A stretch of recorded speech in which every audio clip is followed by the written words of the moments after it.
ಸುವರ್ಣ, ಏನ್ ಮಾಡ್ತಿದ್ಯಾ ನೀನು? ಹುಚ್ಚೇನಾದ್ರೂ ಹಿಡಿದಿದ್ಯಾ? ಹೌದು, ನನಗೆ ಹುಚ್ಚಿಡಿದಿದೆ. ನಿಮ್ಮೆಲ್ರ ಪ್ರಾಣ ಹೋಗೋದನ್ನ ನೋಡೋವರೆಗೂ ನನಗೆ ಹುಚ್ಚ ಹೋಗಲ್ಲ. ಯಾಕೆ ಹಿಂಗ್ ಹುಚ್ಚಿ ತರ ಆಡ್ತಾ ಇದ್ದಿ? ಸುಮ್ನಿರಮ್ಮ. ಆ ಬಾಂಬ್ ಬ್ಲಾಸ್ಟ್ ಆದ್ರೆ ನಮ್ಮೆಲ್ರ ಜೊತೆ ನೀನು ಸಾಯ್ತ್ಯಾ.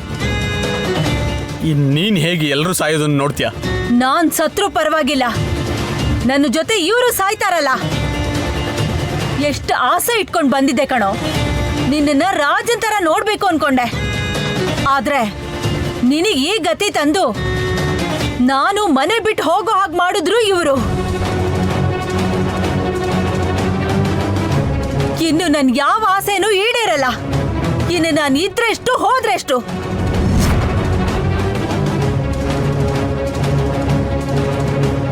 ಅದಕ್ಕೆ ನನ್ನ ಜೊತೆಲೆ ಎಲ್ರನ್ನು ಕರ್ಕೊಂಡು ಹೋಗ್ಬೇಕು ಅಂತ ನಿರ್ಧಾರ ಮಾಡಿದ್ದೀನಿ. ಒಂದೇ ಒಂದು ಕಾಲ್ ಚಂಚಲಾಗಿ ಮಾಡಿದ್ರೆ ಸಾಕು, ರಿಮೋಟ್ ಒತ್ತುತ್ತಾಳೆ, ಎಲ್ಲ ಧ್ವಂಸ ಆಗೋಗತ್ತೆ, ಎಲ್ರು ತುಂಡು ತುಂಡಾಗೋಗ್ತೀವಿ.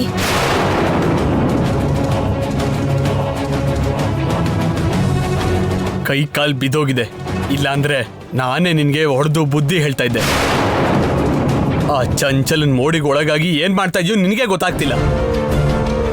ನಾವೆಲ್ಲರೂ ಸತ್ರೆ ಆಸ್ತಿ ಅವಳೊಬ್ಳೆ ಅನ್ಭವಿಸ್ಬೋದು ಅಂತ ನಿನಗ್ ಬಾಂಬ್ ಕಟ್ಟಿ ಕಳಿಸಿದಾಳೆ. ಇಲ್ಲ ಕಣೋ, ಸೇಡು ತೀರಿಸ್ಕೋಬೇಕು ಅನ್ಕೋತಿದ್ದಾಳೆ, ಆಸ್ತಿಗೋಸ್ಕರ ಅಲ್ಲ. ನಿನ್ ತಲೆ ಸೇಡ್ ತೀರಿಸ್ಕೊಳ್ಳೋದಾಗಿದ್ರೆ ಅವಳೇ ಬಾಂಬ್ ಕಟ್ಕೊಂಡ್ ಬರ್ಬೋದಾಗಿತ್ತಲ್ಲ, ನಿನ್ನನ್ ಯಾಕೆ ಕಳ್ಸಿದ್ಲು? ಚಂಚಲನೆ ಬರ್ತಿದ್ಲು, ಆದ್ರೆ ಒಂದು ಸಾರಿ ಬಾಂಬ್ ಸಿಡಿದು ಸತ್ತು ಬದುಕಿದಾಳೆ. ಅವಳಿಗೆ ಬಾಂಬ್ ಅಂದ್ರೆ ಭಯ ಇಲ್ಲ, ಆದ್ರೆ ಅವಳಿಗಿಂತ ನನ್ನ ಸೇಡ್ ಜಾಸ್ತಿ ಕಣೋ. ಅದಕ್ಕೆ ನಾನ್ ಕಟ್ಕೊಂಡ್ ಬಂದಿದ್ದೀನಿ, ಸೇಡ್ ತೀರಿಸ್ಕೋತೀನಿ. ಇನ್ನು ಮಾತಾಡೋದ್ ಬೇಕಾಗಿಲ್ಲ. ಅಮ್ಮ ಬೇಡ, ಒಂದ್ ನಿಮಿಷ ನಾನು ಹೇಳದ್ ಕೇಳು. ಅಮ್ಮ ಫೋನ್ ಮಾತ್ರ ಮಾಡ್ಬೇಡ ಅಮ್ಮ. ಏ ವಾಲಿ, ನೀನೇ ನನ್ ಮಾತ್ ಕೇಳು. ನಮ್ಗೀ ಜೀವನ ಬೇಡ. ನಮ್ಮ ಆಸೆ ಈಡೇರದೆ ಹೀಗ್ ಬದುಕೋದಕ್ಕಿಂತ ಸಾಯೋದ್ ವಾಸಿ. ಪ್ಲೀಸ್ ಅಮ್ಮ, ಸತ್ತೋಗೋಣ. ಚಿಕ್ಕಮ್ಮ, ನಿಮ್ಗೇನ್ ಬೇಕು ಅಂತ ಹೇಳಿ. ರಾಜ್ಯಾಧಿಕಾರ, ಟ್ರಸ್ಟ್, ಆಸ್ತಿ ಎಲ್ಲ ನಿಮ್ಗೇನ್ ಬೇಕು ಅದನ್ನ ತಗೊಳ್ಳಿ, ಆದ್ರೆ ದುಡುಕ್ ಬೇಡಿ. ಏಯ್, ನಿನ್ನ ಮಾತುಗಳನ್ನ ನಂಬೋದಕ್ಕೆ ನಾನ್ ಹುಚ್ಚಿ ಅಲ್ಲ.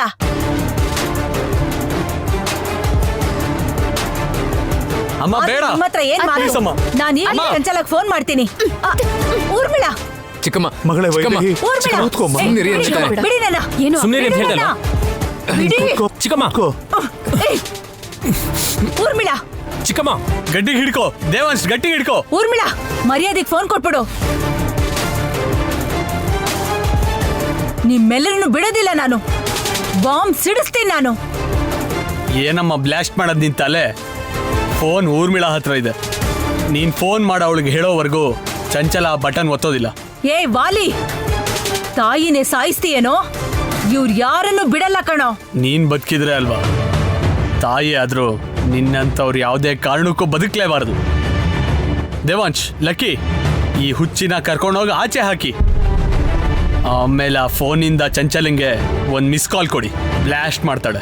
ಏಯ್, ಹೆತ್ತ ತಾಯಿ ಕಣೋ, ಇವ್ರಗಳ ಜೊತೆ ಸೇರಿ ನನ್ನೇ ಸಾಯಿಸಕ್ ಹೇಳ್ತೀಯಾ? ಸತ್ತೋಗಿ ಅತ್ತೆ, ನೀವೆಂತ ತಾಯಿ? ನಿಮ್ ಮಗನ್ನೇ ನೀವ್ ಸಾಯಿಸ್ಬೇಕು ಅಂತ ಬಾಂಬ್ ಕಟ್ಕೊಂಡ್ ಬಂದಿದಿರಲ್ಲ, ನನ್ ಗಂಡ ಯಾಕೆ ಸಾಯ್ಬೇಕು? ನೀವೊಬ್ರೇ ಸತ್ ಹೋಗಿ. ನೀವೊಬ್ರಿಲ್ಲ ಅಂದ್ರೆ ನಾವೆಲ್ಲರೂ ತುಂಬಾ ಸಂತೋಷವಾಗಿರ್ತೀವಿ. ಸತ್ ಹೋಗಿ. ರಾಜಲಕ್ಷ್ಮಿ, ರಾಜಲಕ್ಷ್ಮಿ, ಏನ್ ಹಾಗೆ ಮಾತಾಡ್ತಿದ್ಯಾ? ತಪ್ಪೇನಿದೆ ಅಕ್ಕ? ನಾನ್ ಹೇಳಿದ ಮಾತು ಸರಿನೇ ಅಲ್ವಾ? ಇವ್ರೊಬ್ರು ಇಲ್ಲ ಅಂದ್ರೆ ಇಡೀ ಕುಟುಂಬ ಸಂತೋಷವಾಗಿರುತ್ತೆ. ಕುಟುಂಬದಲ್ಲಿ ಒಬ್ರಿಲ್ದೆ ಹೋದ್ರು ಸಂತೋಷ ಹೇಗ್ ಬರುತ್ತೆ? ಎಲ್ರೂ ಇರ್ಲೇಬೇಕು. ಬಾವಾ, ಮೊದಲ ಬಾಂಬ್ ತೆಗೀರಿ. ನಮ್ ಕೈಯಾರೆ ನಾವೊಬ್ರು ಪ್ರಾಣ ತೆಗಿಬಹುದಾ? ಅವ್ರನ್ನ ಮೊದಲು ಬಿಡಿ.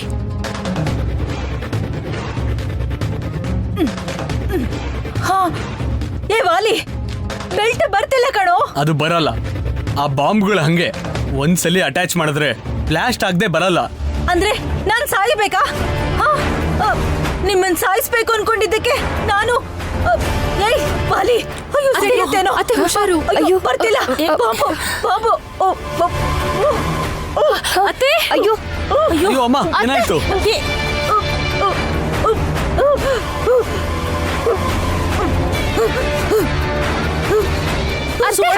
ಊರ್ಮಿಳ ವೈದೇಹಿ ದೂರ ಹೋಗಿ, ಯಾರು ಹತ್ರ ಬರಬೇಡಿ, ದೂರ ಹೋಗಿ.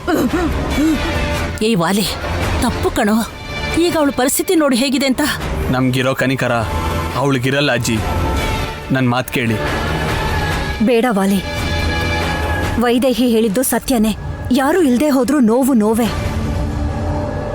ಈ ಪರಿಸ್ಥಿತಿಲಿ ಅವಳಿನ್ನೇನ್ ಮಾಡಕ್ಕಾಗತ್ತೆ? ಬದ್ಲಾಗೋದನ್ನ ಬಿಟ್ಟು ಬೇರೆ ದಾರಿ ಇಲ್ಲ.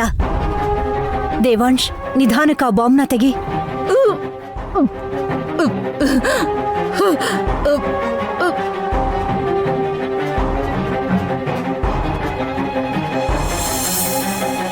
ಕಾಪಾಡಿ, ದುಡ್ಡನ್ನು ಕಾಪಾಡಿ.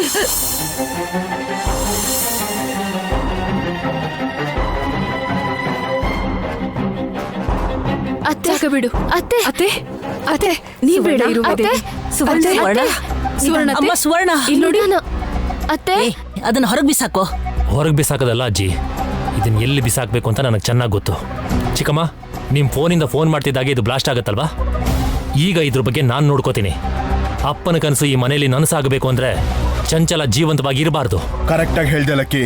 ಹೋಗು, ಅವಳು ಕಳ್ಸಿರೋಂಥ ಬಾಂಬ್ನ ಮತ್ತೆ ಅವಳಿಗೆ ಬಹುಮಾನವಾಗಿ ಕೊಡು. ಹುಟ್ಟದಾಗ್ಲಿಂದ ಅವಳ ಕುಟುಂಬದವರು ನಮ್ಮ ಕುಟುಂಬ ನಾಶ ಆಗ್ಬೇಕು ಅಂತ ಬಯಸ್ತಾನೆ ಇದ್ದಾರೆ. ಅವಳು ಸಾಯೋವರೆಗೂ ನಮ್ಮ ಕುಟುಂಬ ಕಂಟಿರೋ ನಿಜವಾದ ಶಾಪ ದೂರ ಆಗಲ್ಲ. ಸಾಯಿಸ್ಬಿಡ ಅವಳನ್ನ. ಲಕ್ಕಿ, ಏನೂ ಆಗಲ್ಲ ಊರ್ಮಿಳಾ, ಈಗಲೇ ಶುಭ ಸುದ್ದಿ ಜೊತೆ ಬರ್ತೀನಿ. ದೇವಾ, ನಾನು ಹೋಗ್ಬಿಟ್ಟು ಬರ್ತೀನಿ.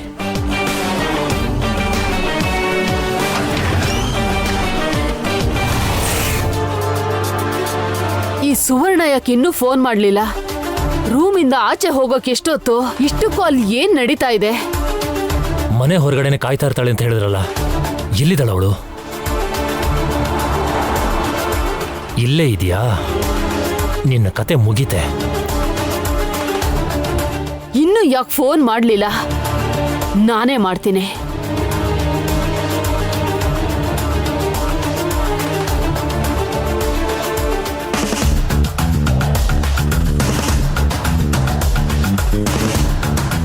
ಇದೇ ನಿನ್ನ ಕೊನೆ ದಿನ.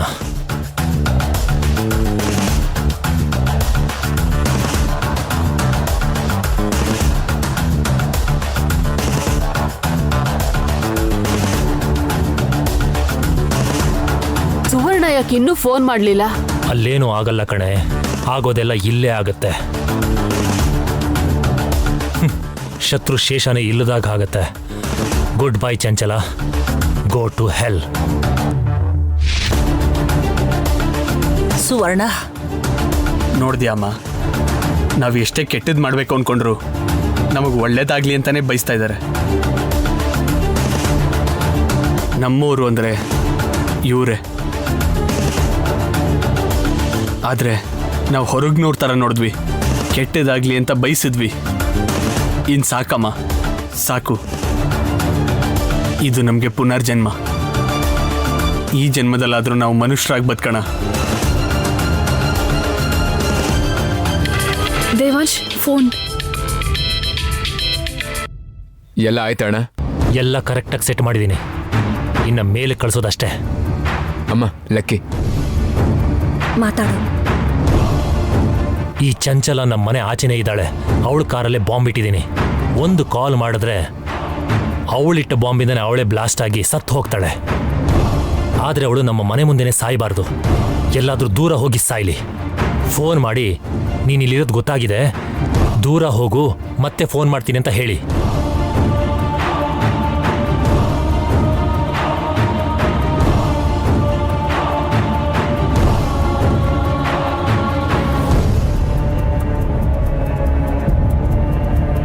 ಹಲೋ, ಏನ್ ಮಾಡ್ತಾ ಇದ್ಯಾ? ಫೋನ್ ಮಾಡೋಕೆ ಇಷ್ಟೊತ್ತು ಬೇಕಾ? ಚಂಚಲ, ಸುವರ್ಣ, ಏನಾಯ್ತು? ಯಾಕೆ ಒಂಥರ ಮಾತಾಡ್ತಿದ್ಯಾ? ಇವಾಗ ನೀನ್ ಎಲ್ಲಿದ್ಯಾ? ನೀನ್ ಎಲ್ಲಿದ್ಯಾ? ಮನೆ ಆಚೆನೇ ಇದ್ದೀನಿ. ಹಾಗಾದ್ರೆ ದೂರ ಹೋಗ್ಬಿಡು. ನೀನ್ ಆಚೆ ಇದೆಯಾ ಅಂತ ಇವ್ರಿಗೆ ಗೊತ್ತಾಗಿದೆ. ಮೊದಲು ದೂರ ಹೋಗು, ಆಮೇಲೆ ಫೋನ್ ಮಾಡ್ತೀನಿ. ಹಾ, ಸರಿ ಸರಿ, ಬೇಗ ಫೋನ್ ಮಾಡು. ನಿನ್ ಫೋನ್ಗೆ ಕಾಯ್ತಾ ಇರ್ತೀನಿ. ಡ್ರೈವರ್, ಬೇಗ ಗಾಡಿ ತೆಗಿ.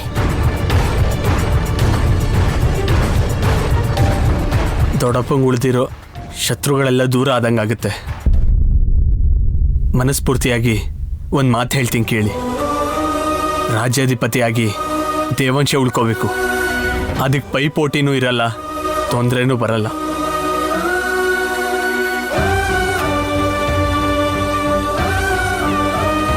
ಇಲ್ಲ ವಾಲಿ, ರಾಜ್ಗುರು ನಿನ್ನ ಹತ್ರ ಏನೇನು ಹೇಳಿದ್ರೋ ಅದೆಲ್ಲ ಹಾಗೆ ನಡಿಬೇಕು. ಇಲ್ಲಿವರೆಗೂ ಅವ್ರು ಏನೇನು ಹೇಳಿದರೋ ಎಲ್ಲ ನಿಜ ಆಗಿದೆ. ಇನ್ನು ಮುಂದೆನೂ ಕೂಡ ಅದು ನಿಜ ಆಗೇ ಆಗತ್ತೆ. ರಾಜ್ಯಾಧಿಪತಿ ನೀನೇ.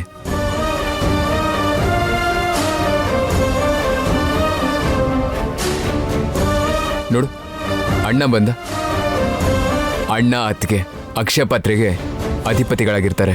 ದೇವಾಂಶ್, ಅಣ್ಣ, ಅಪ್ಪ ನನಗೆ ಕೊಟ್ಟಿರೋ ಅಧಿಕಾರದಿಂದ ನಾನು ತಗೋತಾರೋ ನಿರ್ಣಯಗಳಿವು. ಇದರಲ್ಲಿ ಯಾವ ಬದಲಾವಣೆನೂ ಆಗೋದಿಲ್ಲ. ಈಗ ಅದೆಲ್ಲ ಯಾಕೆ ದೇವಾ? ಇಲ್ಲ ಇಂದು, ಅಪ್ಪ ನಮ್ಮ ಸುತ್ತ ಎಲ್ಲೋ ಇದ್ದಾರೆ. ಅವ್ರ ಮುಂದೆನೆ ಎಲ್ಲ ನಿರ್ಣಯಗಳು ಆಗಿ ಹೋಗ್ಬೇಕು. ಆಗ್ಲೇ ನಮಗೆ ಮನಃಶಾಂತಿ ಸಿಗೋದು. ನಮ್ಮೆಲ್ರಿಗೂ ನೆಮ್ಮದಿ ಸಿಗಬೇಕು ಅಂದ್ರೆ ಶತ್ರು ಸಂಪೂರ್ಣವಾಗಿ ನಾಶ ಆಗಬೇಕು. ನಮ್ಮ ಶತ್ರು ಇನ್ನೂ ಬದುಕೇ ಇದ್ದಾಳೆ. ಚಿಕ್ಕಮ್ಮ, ಈಗ ಫೋನ್ ಮಾಡಿ ಚಂಚಲ ಹತ್ರ ಮಾತಾಡಿ. ದೇವಾಂಶ್, ಫೋನ್ ಮಾಡಿಕೊಡು.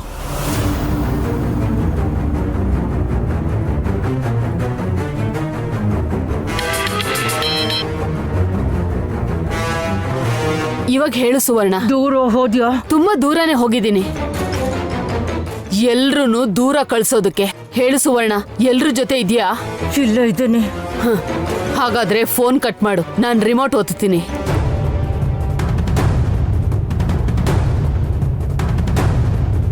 ಎಲ್ರ ಕತೆನೂ ಮುಗೀತು.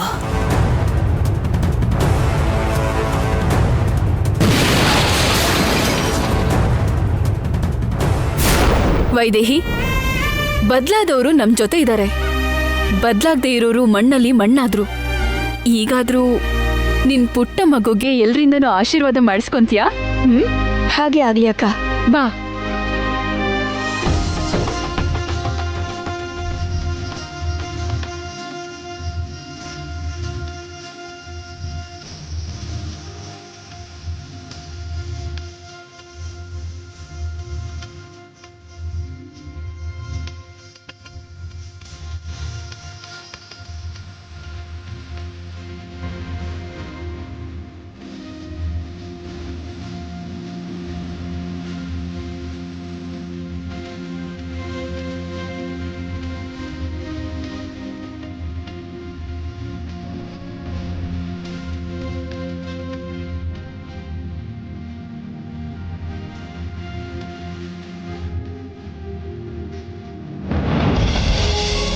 ಬಾವಾ, ಈ ಮಧ್ಯ ಈ ಪುಟಾಣಿ ತುಂಬಾ ತೊಂದರೆ ಮಾಡ್ತಿದೆ. ಸುಮ್ಮನೆ ಇರಲ್ಲ ಅನ್ನತ್ತೆ. ಹೌದಾ? ಆಚೆಗೆ ಬರೋದಕ್ಕೆ ಆತರ ಪಡ್ತಾ ಇರಬೇಕು. ಯಾವಾಗ ಬರ್ತಾಳೆ ಅಂತ ಕೇಳು. ಅದಕ್ಕೆ ಯಾವಾಗ ಬೇಕೋ ಅವಾಗ್ಲೇ ಅದು ಹೊರಗೆ ಬರುತ್ತೆ ಬಾವಾ. ಹಾಗಾದ್ರೆ ಬರೋ ಶುಕ್ರವಾರ ನಮ್ಮ ಮನೆ ಮಹಾಲಕ್ಷ್ಮಿನ ಮನೆಗೆ ಬರ ಮಾಡ್ಕೊಳ್ಳೋಣವಾ? ಇಲ್ಲ ಬಾವಾ, ಒಂದಿನ ಮುಂದೆ ಗುರುವಾರ ಚೆನ್ನಾಗಿದೆ ಅಂದಿದ್ದಾರೆ. ಅವತ್ತು ಅದೇ ಟೈಮ್ಗೆ ಪುಟಾಣಿನ ಹೊರ ಕರ್ಕೊಂಬಂದ್ರೆ? ನೀನು ನಾನು ಮಾತಾಡ್ಕೊಳ್ಳೋದಲ್ಲ, ನಮ್ಮ ಪುಟ್ಟ ವೈದೇಹಿನೇ ಕೇಳೋಣ ಇರು. ಸರಿ, ಪುಟಾಣಿನೇ ಕೇಳೋಣ. ಹಾ, ಕೇಳೋಣ ಕೇಳೋಣ ಕೇಳೋಣ.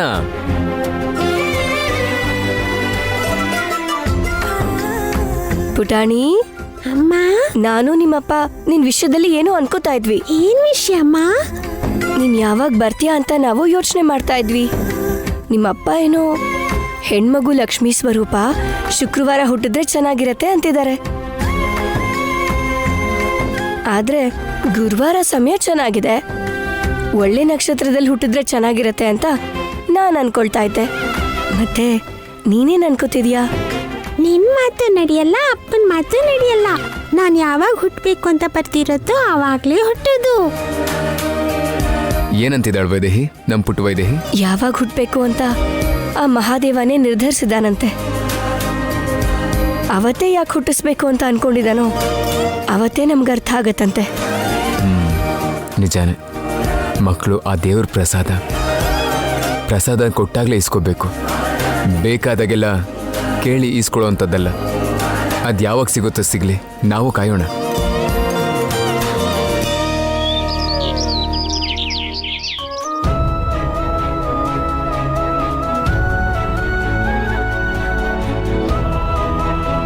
ಅತ್ತೆ, ಇವತ್ತು ಪಾಡ್ಯ ಅತ್ತೆ. ಹೌದು ಕೌಸಲ್ಯ. ಅಂದ್ರೆ ಅವರು ಇವತ್ತು ನಮ್ಮಲ್ಲಿ ಯಾರಾದ್ರೂ ಒಬ್ರ ಮೇಲೆ ಪ್ರವೇಶ ಮಾಡೋಂಥ ದಿನ.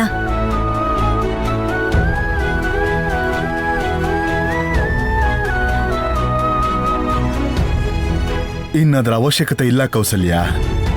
ಮಹಾದೇವ ನಾನು ಯಾವ ಕೆಲಸ ಮಾಡಬೇಕು ಅಂತ ನನಗೆ ಈ ವರಪ್ರಸಾದ ಕೊಟ್ನೋ ಇವತ್ತಿಗೆ ಆ ಕೆಲಸ ಸಂಪೂರ್ಣ ಆಗ್ತಾ ಇದೆ.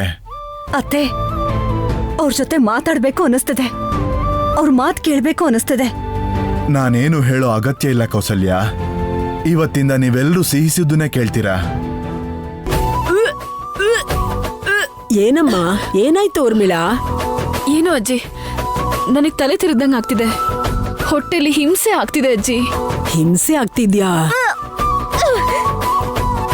ಏನಾಯ್ತೆ? ನಿನ್ಗೇನಾಯ್ತು? ಗೊತ್ತಿಲ್ಲ ಅಜ್ಜಿ, 2-3 ದಿನದಿಂದ ತುಂಬಾ ಹುಳಿ ತಿನ್ಬೇಕು ಅನ್ನಿಸ್ತಿದೆ. ನಾನ್ ನಮ್ ಹಳ್ಳಿಗೆ ಹೋಗಿ ಮನೆ ಪಕ್ಕ ಇರೋ ಹುಣಸೆ ಮರದಲ್ಲಿ ಹುಣಸೆಕಾಯಿ ತಿನ್ಬೇಕು ಅನ್ನಿಸ್ತಿದೆ. ಇದು ಕೆಟ್ಟ ಸುದ್ದಿ ಅಲ್ಲ ಕಣೆ, ಸಿಹಿ ಸುದ್ದಿ. ನೀವಿಬ್ರು ತಾಯಿ ಆಗ್ತಿದ್ದೀರಾ.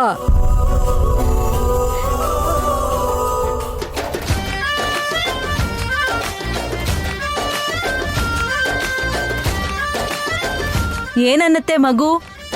ಏನನ್ನುತ್ತೆ? ಯಾವಾಗ ಹೊರಗೆ ಬರ್ಲಿ ಅಂತ ಅನ್ನತ್ತೆ ಅಲ್ವಾ ವೈದೇಹಿ? ಹೌದು.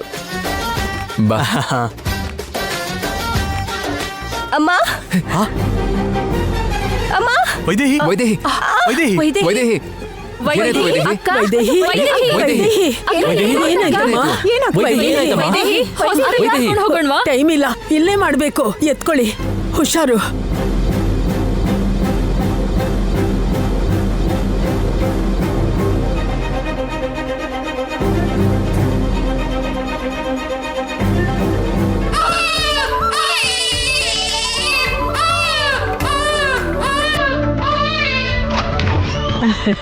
ಹೆಣ್ಮಗು ಆಯ್ತು, ಈ ಮನೆ ಮಹಾಲಕ್ಷ್ಮಿ.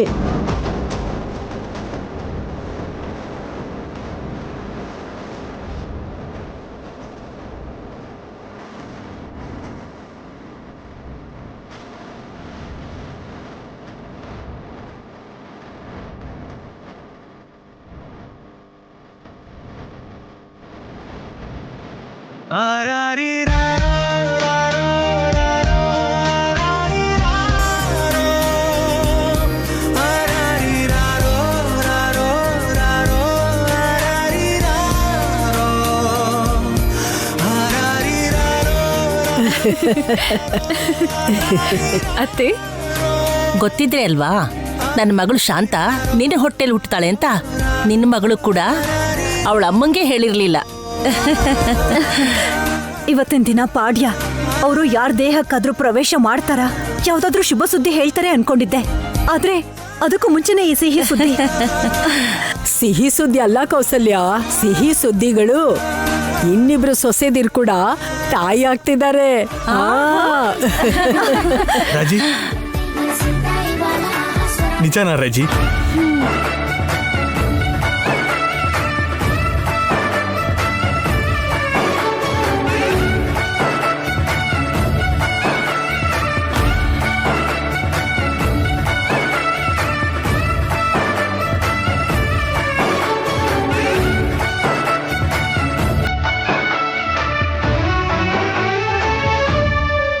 ಮಾವ,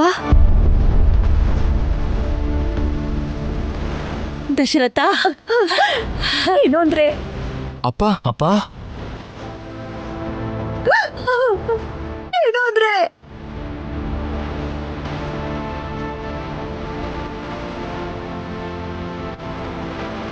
ದಶರಥ, ಇಷ್ಟು ದಿನ ಗಾಳಿ ಹಾಗೆ ನಿಮ್ ಸುತ್ತಾನೆ ಇದ್ರು. ಹೋಗೋದಕ್ಕಿಂತ ಮುಂಚೆ ನನ್ನ ಈ ರೂಪನ ನಿಮಗ್ ತೋರ್ಸೋ ಅಂತ ವರಾನ ಕೊಟ್ಟಿದ್ದ ಆ ಮಹಾದೇವ. ಏನು ಅಂದ್ರೆ ನಾವ್ ಯಾರಿಗೆ ಅನ್ಯಾಯ ಮಾಡಿದ್ವಿ? ಯಾಕೆ ನೀವಿಷ್ಟು ಬೇಗ ನಮ್ಮಿಂದ ದೂರ ಆದ್ರಿ? ಕೌಸಲ್ಯ, ಅಳಬೇಡ. ಇನ್ನು ಈ ಮನೆಯಲ್ಲಿ ಸಂತೋಷನ ಬಿಟ್ರೆ ಕಣ್ಣೀರ್ಗೆ ಕಷ್ಟಕ್ಕೆ ಜಾಗ ಇರಬಾರ್ದು. ಆದ್ರೂ ನಾನು ತುಂಬಾ ಅದೃಷ್ಟವಂತ. ಹುಟ್ಟಿದ ಪ್ರತಿಯೊಬ್ಬನಿಗೂ ಸಾವು ತಪ್ಪಿದ್ದಲ್ಲ. ನನಗೂ ತಪ್ಪದೇ ಇದ್ರೂನು ಆ ಮಹಾದೇವ ನಿಮ್ಮನ್ನ ನೋಡ್ಕೊಳ್ಳೋದಕ್ಕೆ ನನಗಿನ್ನೊಂದು ಸ್ವಲ್ಪ ಸಮಯ ಕೊಟ್ಟ. ನನ್ನ ಕುಟುಂಬದ ಕಷ್ಟನ ದೂರ ಮಾಡೋದಕ್ಕೆ ಅವನು ಅವಕಾಶ ಮಾಡಿಕೊಟ್ಟ. ಇವತ್ತಿಗೆ ನಾನು ಮಾಡಬೇಕಾಗಿದ್ದ ಕೆಲಸ ಪೂರ್ತಿಯಾಗಿದೆ.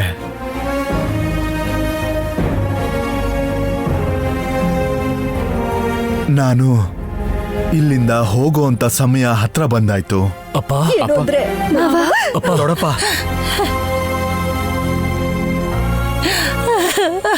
ಅಮ್ಮ ಅಳಬೇಡ ಅಂತ ಹೇಳ್ದೆ ಅಲ್ವಾ? ಆದ್ರೂ ನಾನೀಗ ಹೋದ್ರನೆ ತಾನೆ